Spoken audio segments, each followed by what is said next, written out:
Hi, everyone. I'm so glad that you all are here to join us. My name is Gianna Trocino. I am with the Clio Institute.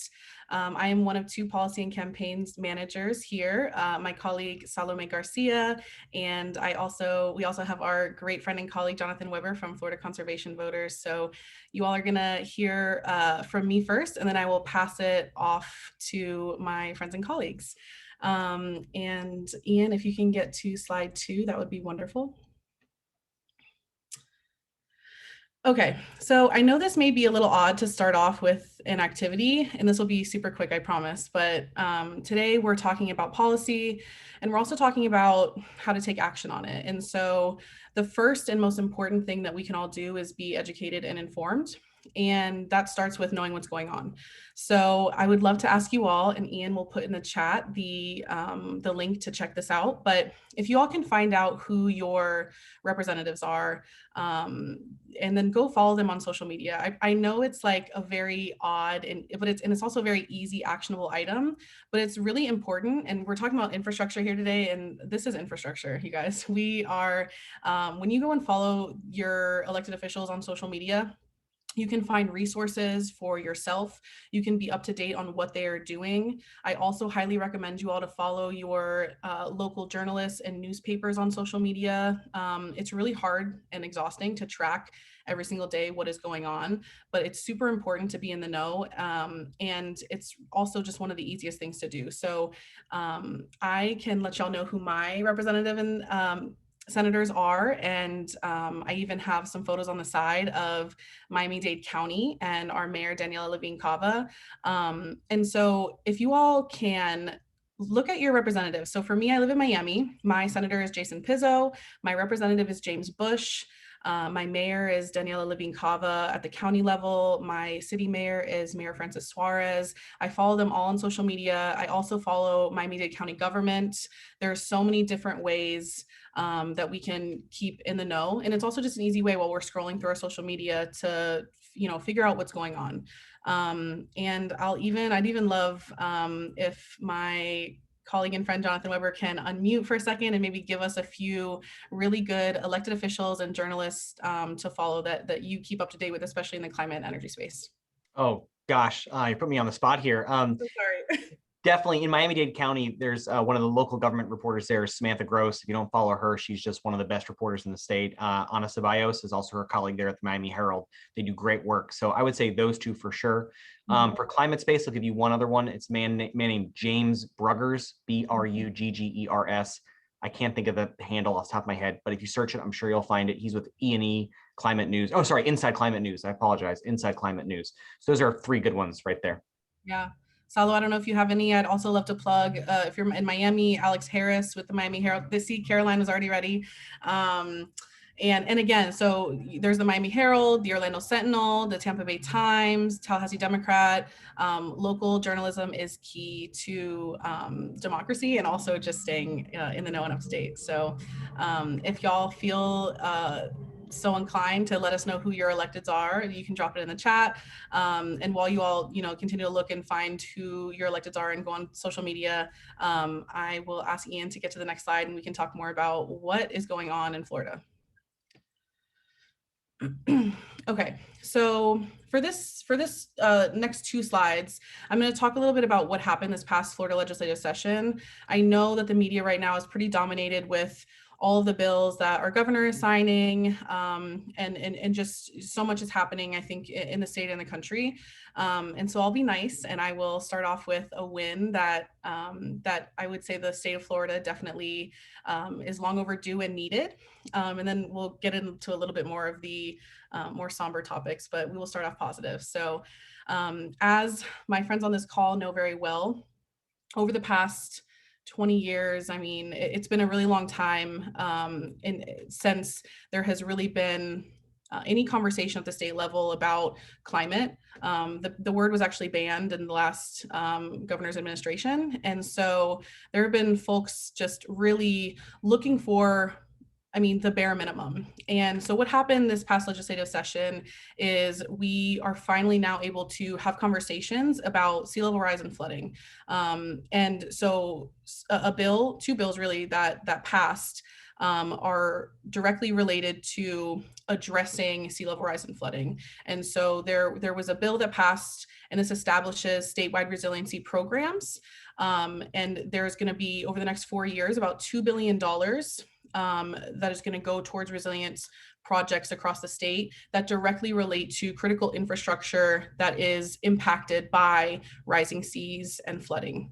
And the way that this is going to be paid for is through the Resilient Florida Grant Program. And this is kind of where we have a little bit of a loss within a win, because the way that you have to pay for this, or the way that the legislature, the Republican-led legislature decided to pay for this, was by going through the Sadowski Trust Fund. And so, if for those of y'all who don't know, Sadowski Trust Fund is specifically supposed to be allocated towards affordable housing. This money comes through our documentary stamp tax, and over the past 20 years as well. The only year that it was ever fully funded was 2 years ago. And so this past year, the Florida legislature decided that in order to pay for stormwater and resiliency projects, they're going to permanently cut affordable housing by 50%. So they're going to take this trust fund, and each year they're going to divide it. They're going to say 50% is going to go to affordable housing, and the other 50% is going to go towards stormwater projects and resiliency projects. And while this, funding is needed for these really critical issues, we as a coalition and orgs across the state do not think that the proper way to do so is to take funding away from affordable housing, especially as we're in a statewide and nationwide affordable housing crisis, compacted as well by the fact that Florida actually has the worst tenant protections in the entire nation. So I will move on to the next slide while y'all sit on that. Okay, so I'm going to talk a little bit more about some losses that we had, and I know some of y'all who've been paying attention know what I'm talking about. And there was a lot of preemption this year. And so for people who need a little bit of a refresher on what preemption is, the basic definition is there's a higher authority of law, which in this case is the state, and then there's a lower authority of law, which in this case is the cities and counties. And when the two come in conflict and there's preemption involved, the state wins. So again, there was a lot of preemption, and these are only two of the ones that we were really trying to stop. And unfortunately, both of them were signed. HB 919, the first one I'm going to talk about, was actually signed this week by Governor DeSantis, and this is a preemption on the restriction of utility services. So this piece of legislation is specifically going to negatively impact Florida's transition to renewable energy. As you all know, there have been I think now 10 or 11 cities that have made commitments to transfer their energy sources to 100% renewable energy. It's going to be extremely difficult now to do so with this legislation, because it basically says that a city or county cannot tell their utility provider what sort of energy they want to purchase. So if a city says, we want to get to 100% renewable, we need to use clean renewable energy, unless the utility provider voluntarily says, okay, we'll provide that to you, it's not really possible. And it really just voids all of the work that local governments have been leading for so long, because there is such an inaction at the state level. And then really quickly, another preemption related specifically to fuel. It sounds weird, right? Fuel retailers and related transportation structure. So this one was also signed by the governor, and this is specifically related to gas stations, and the related infrastructure is really like electric vehicle charging stations is what it gets down to. So local governments cannot regulate gas stations. They can't say that you cannot build more gas stations with new construction. They also cannot mandate EV charging stations. This one is less restrictive, I would say, than the first one I spoke about, but they're still both really unfortunate and terrible. And I'm ready to go to the next slide after I gave you all some bad news I apologize for. So I'm just going to go pretty quickly about this. Something that Cleo and others across the state have been working on is trying to get more solar in schools.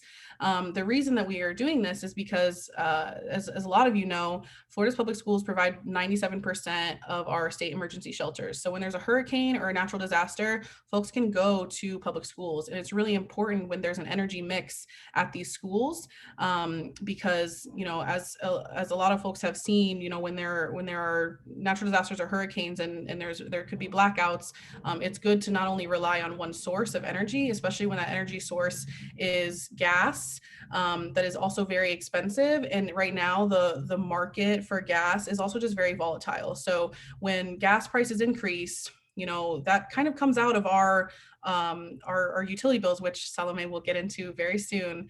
And I think what we really just want to stress is not only that our over reliance on gas in this state is so dangerous, it's also super expensive, and it provides for there to be a less job market for solar and EV and all these other renewable job opportunities.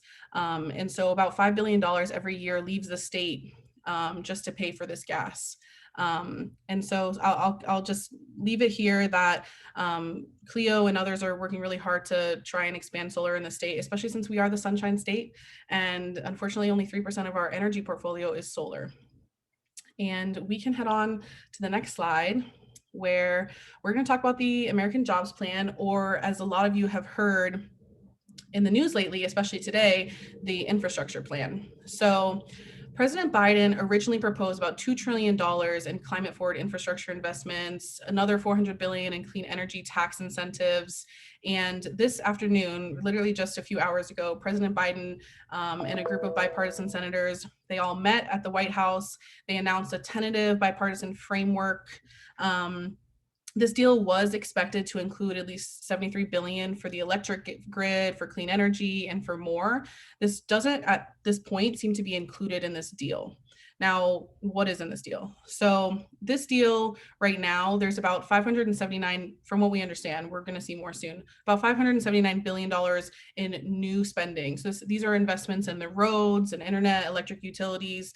The vast majority of this funding is actually going to be for transportation. And then as you can see in that one bullet point I have, about 47 billion for resilience. That's not really expanded upon. So this bipartisan group of senators has now grown. There's about 11 Republicans and 10 Democrats. Both party leaders claim that there are more, ready to support.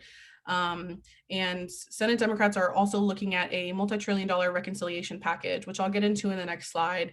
And they're hoping that this is going to be the way that they can include investments in climate. They can also touch on childcare, education, and social programs that were included in the original proposal. And Speaker Pelosi also said today that there ain't no infrastructure bill without a reconciliation bill. So there's a lot that's going to be upcoming. The passage of a bipartisan infrastructure bill will require 60 votes in the Senate and a majority in the House. The initial hurdle has been to get Republican support in the Senate, which has now apparently been accomplished by this smaller package. And so the next approach is going to be a little bit tougher. It's going to require all Democratic senators to support the bill, which potentially may not be the case. Although, again, this is a very ever-changing situation. And I will let Ian click us to the next slide so I can tell you all now what are we going to do about it and what is to come. So basically, there is a two-path strategy on infrastructure. This bipartisan deal that has been announced today is going to be the smaller, more traditional bipartisan infrastructure bill. As you can see before, the majority of the investments are going to be, it's like a highway bill. And so the next part is going to be within the budget resolution and reconciliation. So the next several months are going to be probably a bit chaotic and unclear. But what has to happen regardless is that before a reconciliation bill can come about, there has to be a budget resolution that then contains agreed upon reconciliation instructions. And they're doing this to figure out how they're going to spend, how they're going to pay for it. So where are the taxes and the spending going to come from? Last night, the Leader Schumer and Speaker Pelosi said that they expect this to be voted on in July. But there are a ton of barriers. And one of those barriers is that the congressional schedules are, I don't want to say a mess, but they're conflicting. And so over the next, the chambers are only going to be in session for the next few weeks. So the Senate is going to go basically take like a little bit of a vacation for a few weeks for Independence Day. And then the House is also going to take a little bit of a break, and then they have to come back before August recess. So In between those times, there's going to have to be a lot of movement.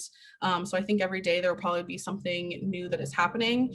Last week, Leader Schumer met with committee chairs. They agreed on a framework for the budget. Chair Sanders is advocating for a package that is close to 6 trillion in new spending, and then offset it by another 3 trillion in tax increases. And this budget resolution isn't law, and these numbers are sort of upper limits on what could be done. And we are unsure that all Senate Democrats that are going to be needed to actually pass this budget resolution will agree to a high number like that. So Finance Chair Wyden, who's going to have jurisdiction over about 2.5 trillion of this money, has stated he's continuing to work with staff to put together the necessary components of tax increases, tax cuts, et cetera, to meet this number. And this budget resolution also allows for 50 hours of floor debate. This is going to be a long period of vote, such as a vote-a-rama. There's going to be a process that takes at least a week. And the House has to take up the Senate budget resolution exactly as it was passed. And if not, it's going to take additional 10 hours of debate in the Senate to then pass the House passed budget resolution. So there's a lot that's happening. Folks are also wondering how this is going to be paid for. Dems want to increase taxes on the largest corporations. That tax increase actually isn't really anything new. It was decreased years ago. Republicans want to impose new fees on electric vehicles, which obviously Democrats do not want, because this would make it a little bit harder for us to offset emissions. All in all, things are moving, things are happening, things are going to be moving quickly, and we will keep everyone updated and posted. But the latest as of today is this. And I have 2 more slides before I'm going to pass off to Salome, and I'm just going to talk a little bit about how this could actually help Florida. So there, if this in the reconciliation package, there are more proponents of Biden's original plan, there could be energy justice that could touch on housing retrofits. It could retrofit more than $1 million in affordable, resilient, accessible housing units. It could create a $20 billion program to reconnect the neighborhoods that were cut off by investments. It would double federal investments in public transportation. It would modernize existing transit. There would be air pollution mitigation programs to mitigate the air pollution on neighborhoods that are near ports within communities of color. There could be upgrades to research labs, direct money to HBCUs, clean drinking water investments. There are a ton of different ways that this funding could be used to benefit the communities that we live and work in. And also regarding buildings, it would invest billions of dollars in upgrades. This would, and Sala's going to tell you all about it, reduce consumers' energy bills. It would also help with the fact that buildings are responsible for over 40% of greenhouse gas emissions in the United States. We have a lot of work to do with our infrastructure, and this funding and these initiatives could really help.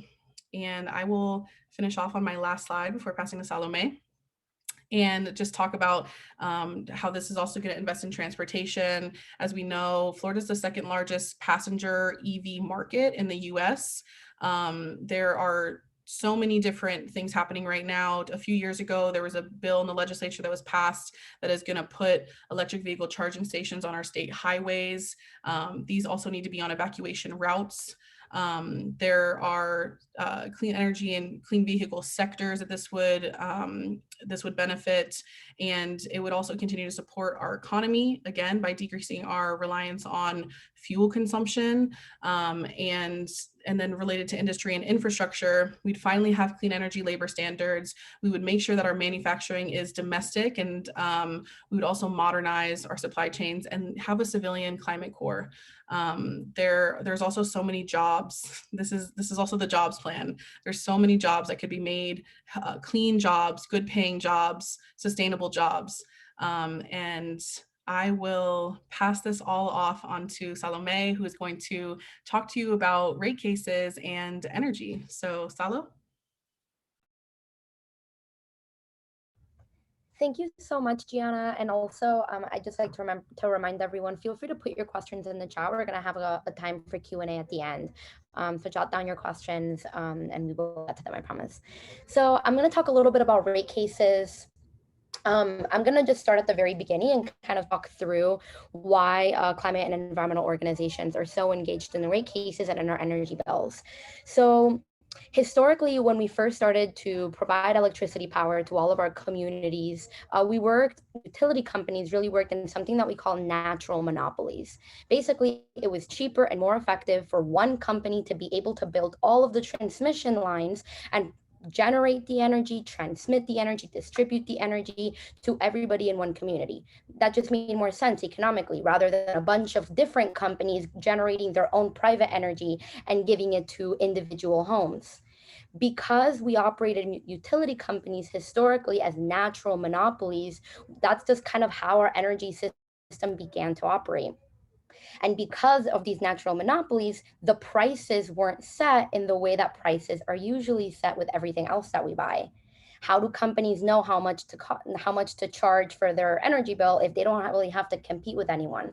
Especially here in Florida, probably all of you kind of just get told who your utility company is. Your utility company is, the Tallahassee Utility Company, or it's OUC in Orlando, or FPL here in South Florida. You don't really get a say of where your energy comes from, how much you pay for it. You kind of just get a bill and you're like, okay, I guess this is what I'm paying. And because there's no competition, you just get told who your utility company is here in Florida. Utility companies really are lacking the incentive to make sure that their customers are paying less because they're a company. So at the end of the day, they want to make as much money as possible. So we have this inherent lack of competition and a lack of incentive for utility companies to keep our prices low. So that's where the concept of cost of service rate making is. So this is where a regulatory body comes, like the Florida Public Service Commission, and then they review how much utility companies are trying to charge you, and they have to approve how much they charge you. Here in Florida, that regulating body is kind of like a quasi-judicial agency. Florida Public Service Commission is run by a board of commissioners. So in this cost of service rate making, which we usually just call the rate cases or rate making, revenue, so how much a utility company basically makes in profit, the revenue requirement, is directly correlated to how much they invest and how much they build. So if FPL or if whatever utility company says, for every one power plant that we build, we deserve 10% of our return on investment, then by logic, they're going to want to build as many different plants as possible, because the more plants that they have, the more return on their investment they need to get approved by the Public Service Commission. So this kind of creates short-sighted decisions because they want to boost their profits as much as possible, but ends up providing little for the public and little for us, for the Floridians, because we just get increased bills. So we know the Clio Institute, Florida Conservation Voters, a lot of these climate and energy groups, we are really concerned with lowering our greenhouse gas emissions. We know that to make our communities resilient, to make sure that we're resilient in the face of extreme weather events and sea level rise, we need to address the root of the problem, and that is our energy. So we want to encourage not only our rates to be low, but also that the source of that energy is going to clean and renewable sources, like Jonathan put on the chat, to diversify those energy sources. So you can go to the next slide. And Florida is really lacking behind the rest of the country in terms of where we get our energy. Gianna mentioned that a teeny tiny percent of our energy actually comes from solar.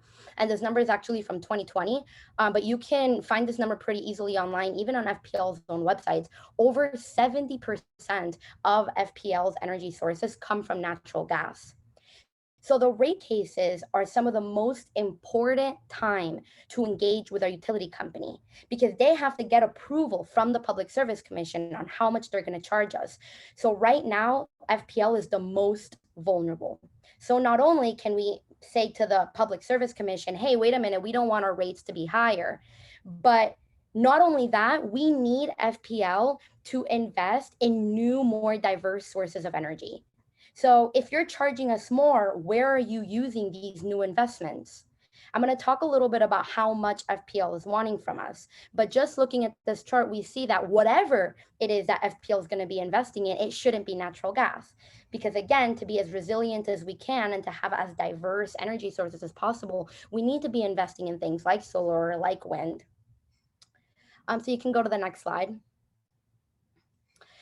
So now we're in this rate increase. Florida has just gone through an extremely shocking time of COVID. And now is the time that FPL has decided to request a rate increase.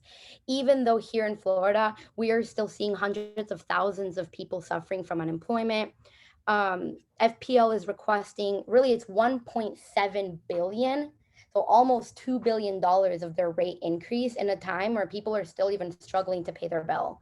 Right now, we see that even just $20 on their bill means that Florida families are going to have to make really tough decisions on whether they're going to buy milk or cereal or, child care or transportation to get to work or a slightly higher utility bill.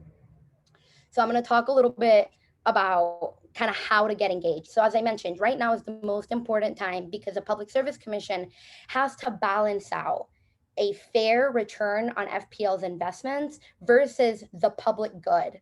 And the way that they decide what is in the public benefit or in the public good is that they open up the door for public comment.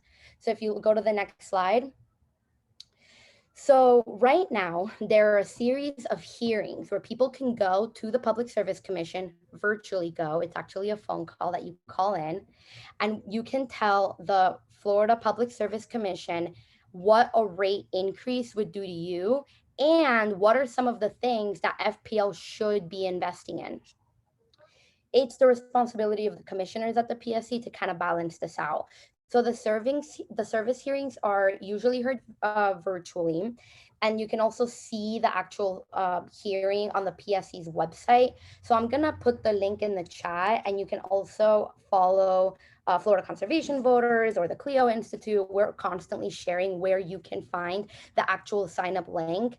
All of these, you can call on your phone. You don't need internet. You can go to your public library and join it from your public library. There's some that are going to even be available with translation, so you don't have to only speak English in order to be active at these. And if you're kind of nervous, you don't know what to say, you wouldn't really exactly know, we do provide speaking points on what you can say. And that's really just like your personal story. Where are you located? Why a bill increase would matter to you and your family. All right, so I'm going to turn it back to Jonathan, I think, right? Yes, please, Jonathan, take it away. Thank you so much, Gianna and Salo. Thank you, Cleo. If I may, I would just like to quickly acknowledge, the terrible disaster that happened in Surfside in Miami-Dade County earlier this morning, and it's just been on my mind the whole day. I grew up in South Florida. I know many of people who are watching, and certainly Salo and Gianna, y'all live down there. South Florida is part of my community. I grew up down there, so just thinking about that right now. Again, my name is Jonathan Weber. I'm the Deputy Director of Florida Conservation Voters Education Fund. I'm based up here in Tallahassee these days, where I work on our policy and advocacy issues. It is my immense pleasure to join you all tonight because CLEO is one of my favorite organizations in the state and a wonderful leader and ally within Florida's environmental community. And I would say that Gianna and Salo are two of my favorite people in the whole business. They're smart and some of the most strategic people I work with. So it's always a pleasure to be here. Tonight, we're going to talk about redistricting and how that impacts you. So during every election cycle, there's a huge block of voters who, for one reason or another, are disillusioned with our electoral process. You probably know some of those people, your friends or your family, maybe it was even you at one point.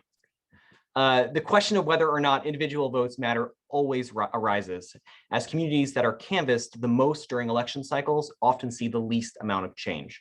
Many have found themselves reaching out to local, state, and federal representatives in desperate attempts to stop them from voting in favor of bills that hurt our communities. Too often, those pleas go unanswered and unacknowledged. The reality is that partisan politicians at the state level have weakened our collective voices in a deliberate scheme to minimize community power and influence. In the United States of America, citizens elect lawmakers to represent the people in the decision-making process.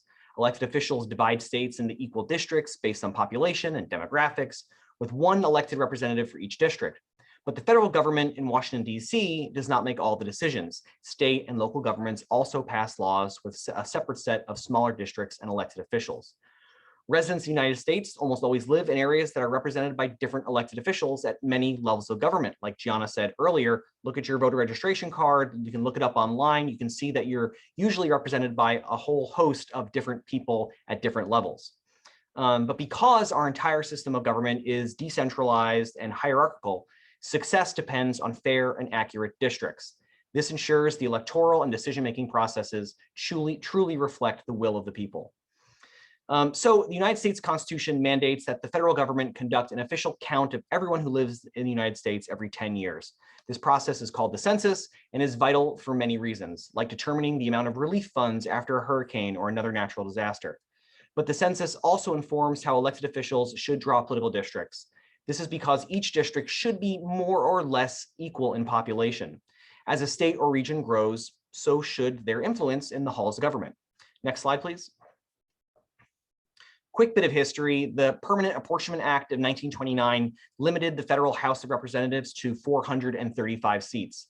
Because of Florida's continued population growth over the past 10 years, our state will gain 1 district and another state will lose 1 district. This will bring Florida to 28 congressional districts for the 2022 election. But exactly where that new district will be located will be determined in the redistricting process. Next slide, please. The Florida legislature, which is our state government, currently has 120 seats in the state House of Representatives and 40 seats in the state Senate. Each of these districts will also change every 10 years, some more than others. Many local and county school board districts will also change, and your local county commissioners, depending on where you live. The districts for the federal United States Senate are not changed by population. Every state, as we remember from civics class in middle school, every state has 2 senators, no matter how many people call that state home. The map you see here is the Florida State Senate. Of course, with the immense population growth over the past 10 years, districts in Miami-Dade, Tampa, Orlando, all around will have some pretty big changes, which will impact all the other districts, of course, because it's got to come from somewhere. Next slide, please. Fair districts are vital to the health of our republic. So what do we do when the districts aren't fair? So ensuring that elected leaders draw political maps fairly has been an ongoing challenge since the early days of our country. Unfortunately, legislators want to keep themselves in power and maintain their party's dominance. So they draw maps to create can't-lose districts for themselves. This unfair technique is called gerrymandering. Maybe you've heard of that word. Self-serving politicians use partisan gerrymandering to manipulate the system. Partisan gerrymandering impacts all of the issues we care about, from climate change to affordable healthcare to gun violence prevention, you name it. It is harder to make progress on issues that so many Floridians support when our elected officials do not reflect the true will of the people. So the United States Constitution requires that political districts of the same type have the same number of residents. This is called the principle of population equality. The goal of population equality is to make sure that each legislator represents the same number of people. So let's say we have a city with 20 people. There are 4 council districts. 20 divided by 4 is 5. So you're aiming to have 5 people in each district to have population equality. This is true for districts at all levels of government, including congressional districts, state districts, and local districts. Can you hit the button once, Ian, please? Great. So here we have an example, a very simple example of 4 districts. Each district has 5 people, so each elected official represents the same number of people. Next slide. Over time, children are born. You can push the button again. Children are born, people pass away. This means that some have population growth, some places have population growth, and others have decreases in population. For example, in times of economic crisis, people might move to places where rent and housing prices are cheaper. Because of this, districts become uneven in size during the course of a decade. In this example, the 2 districts on the right now contain more people than the 2 districts on the left. Can you push the button? And one more time. And you can push it one more time. So every 10 years, the federal government counts everyone in the country. This is what we do during the census. So it gets redrawn. This is what's happening right now. Next slide, please. So for better or for worse, different segments of our population have differing political views. These political views are often correlated with one's party affiliation, like Democrat, Republican. These views are also frequently correlated with social and economic characteristics as well as geographic location. For example, racial and ethnic minorities often have viewpoints on which candidates will best represent them that are different from other populations. Where there are these differences in viewpoints, the way district maps are drawn affects whether racial and ethnic minorities have the ability to elect candidates of their choice or at least influence the outcome of elections. In this example, a racial minority population makes up 1/4 of this area's population. Can you hit the arrow once? if we draw the district lines this way, there are 4 districts, and the minority population makes up only 1/4 of each district. Hit the hour one more time. Chances are that the minority population will not have much of a say in how elections are determined in any of these 4 districts, even though the minority population makes up 1/4 of the area's entire population. There's also a strong possibility that none of the elected representatives from these 4 new districts will be especially responsive to the needs of the minority population. The elected representatives don't have to rely on the minority population to get reelected and have less incentive to pay attention to them. The same dynamic plays out with any group that is a political minority. For example, Democrats in heavily Republican areas, Republicans in heavily Democratic areas, and other groups that are politically cohesive, but have views that differ from those of the majority population. Next slide. But things could be different if we draw the district lines another way. Push the button. Here, the minority population makes up over 3/4 of the population of the middle district. Chances are that the minority population will have a significant influence on the outcome of the elections in this district. The minority population in this district is also in a stronger position to lobby their representative to meet their needs. This is in contrast to the districts in the previous slide, where the minority population had little influence in any of those 4 districts. In the past couple of slides, I've simplified the process of drawing maps. There are other rules for how the maps must be drawn. One of those is the Federal Voting Rights Act, which may provide protection for racial and ethnic minorities in situations like this one. The Voting Rights Act is critical to ensuring that racial and ethnic minority communities have an opportunity to elect candidates of their choice. The decision makers will have an important role in determining whether the next set of district maps comply with the requirements of the Voting Rights Act. Next slide. Here you will see 4 ways to divide 50 people into 5 districts. If you were so inclined, it wouldn't be hard to draw maps that favor a certain type of voter. Notice the crazy mishmash of lines in the far right example compared to the logical division, say, in the middle example. Next slide. Now look at the old map for Congressional District 5.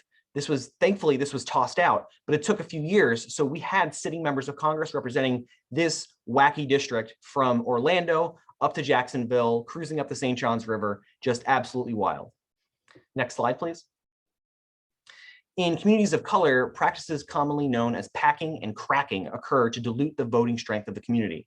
Redistricting has been used at times to prevent minority voters from gaining political power by drawing districts in a way that resulted in these voters having less of a chance of electing their candidates of choice.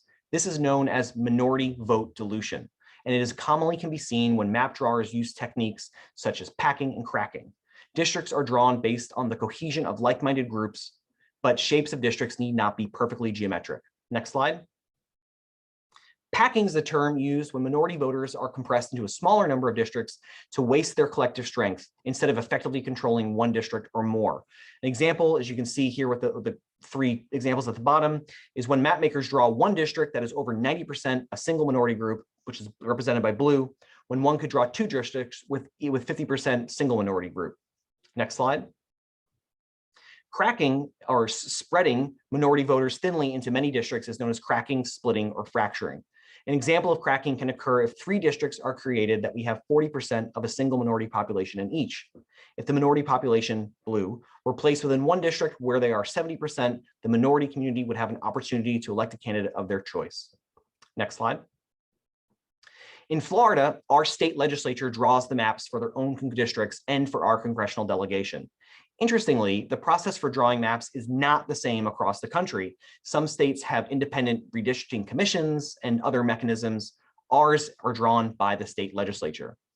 In 2010, which honestly seems like a lifetime ago, voters in Florida approved 2 constitutional amendments known as the Fair Districts Amendments. These provisions prohibit the legislature from drawing districts to favor particular legislators or their parties. These provisions also ensure that they cannot draw districts to lessen the rights of minority voters. Unfortunately, the Florida legislature back in 2012 proved that it could not be trusted when they passed gerrymandered maps, which resulted in years of court battles, all at the taxpayers' expense, of course. And now we believe legislators have to earn back our trust by being honest, transparent, and by following the law, but we have to let them know that we are watching.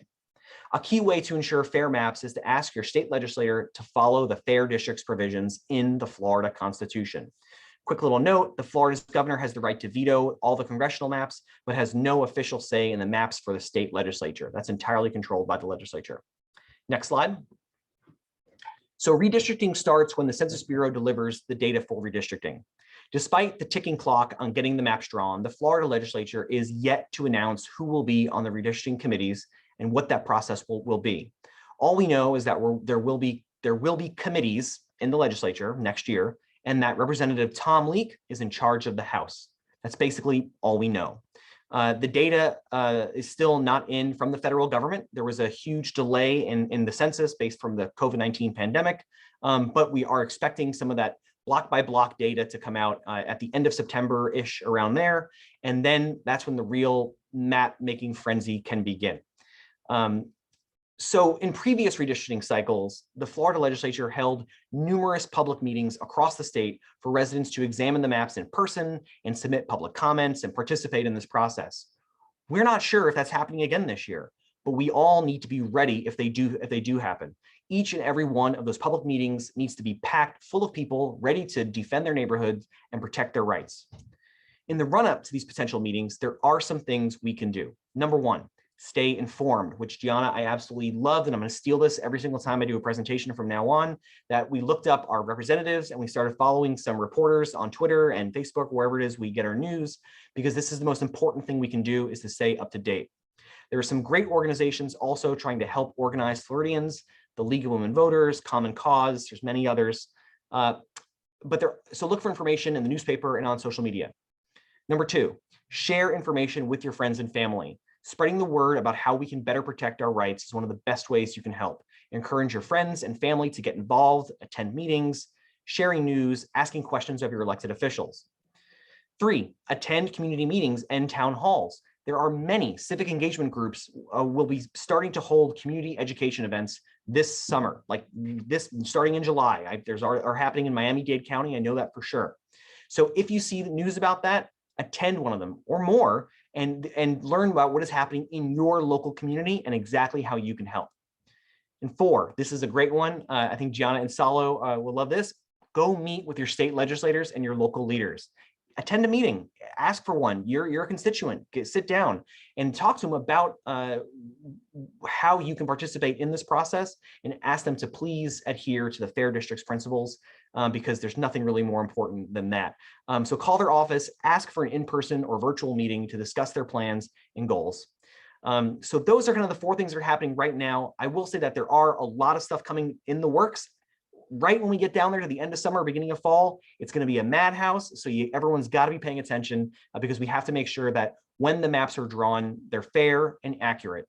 The thing people always say, and I believe in this, is that voters should choose their lawmakers. Lawmakers shouldn't choose their voters. And that's something that we have to really hold on to this year. These maps are going to impact everything from federal funding to local races. We have to make sure we do everything we can to protect our maps. So thank you so much, Gianna and Salo. I really appreciate you having me on tonight. This was a lot of fun. And of course, I can answer any questions if there are any. Thank you so much, Jonathan. That was wonderful. I know I always learn something new. And please, y'all, if there are any more questions, put them in the chat. There should be one more slide, Ian.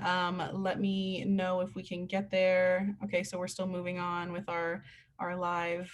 Here we go. Okay, so action items. I know that we talked about this already. Go follow your elected officials, go follow your journalists, your local newspapers, stay in the know, share all your information with your friends. You know, some people just don't know what they don't know. And it's our job as friends and advocates to keep our folks informed. So right now, some of the action items, I think there was one that Salo also was talking about related to the PSC and the rate cases, but the American Jobs Plan or the infrastructure plan.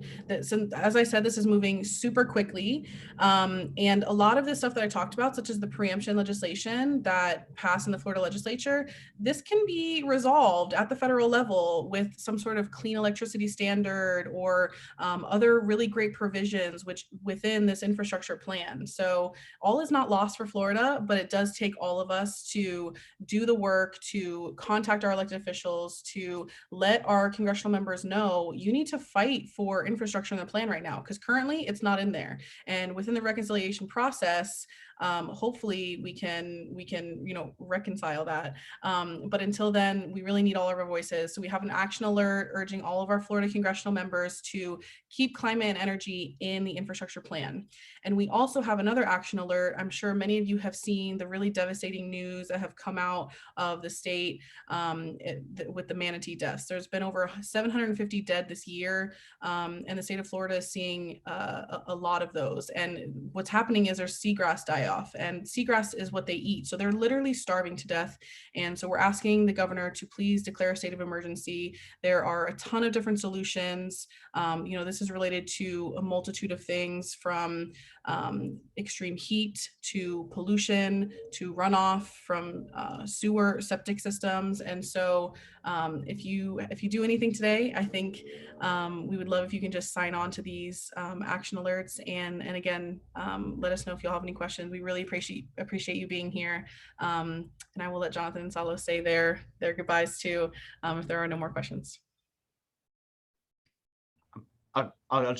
Thank you so much, John. This is really a pleasure. And again, I love Cleo. You do amazing work. And again, to get the whole point here is that we all work together really, really well. And it's because of the viewers that are watching, the supporters who support all of these organizations. I mean, the work we do up in Tallahassee and around the state is really difficult, but having a great network is what makes it all come together. And of course, having good friendships and good allies with you all is what makes it special. So thank you.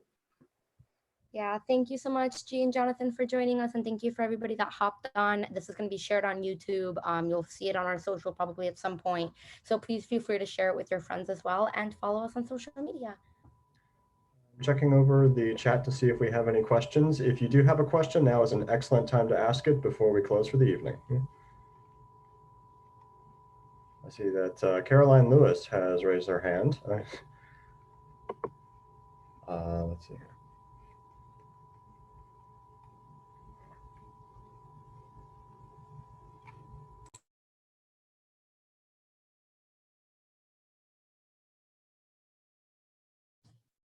Can you hear me now? Yes, we can. Okay, look, I can't type fast enough, but I have to say this.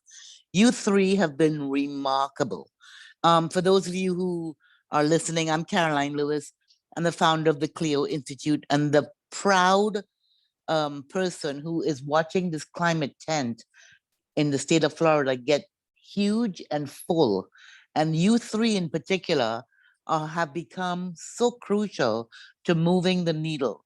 And what I want to say is, Gianna, we need a picture painted of the wins and losses, but you went through it too quickly. So I want a repeat. Salo, how utilities work is something that I don't think the public understands. And the way you explained it was really clear. How do we get that information to the public who aren't logging into these Zoom calls? And Jonathan, my God, this whole redistricting and gerrymandering. I mean, I'm a friend of Ellen Frieden's, who was in the big fight with the fair districts way back. And I just look at how much work it takes to get these laws passed. And just on a whim, the governor could veto it, if I understand this correctly. All of this to say is this was incredibly important for us to hear. But more importantly is the action items you give us. They are specific, they are targeted, they have to focus us. And somewhere in the action item, there's a little education like you gave us today.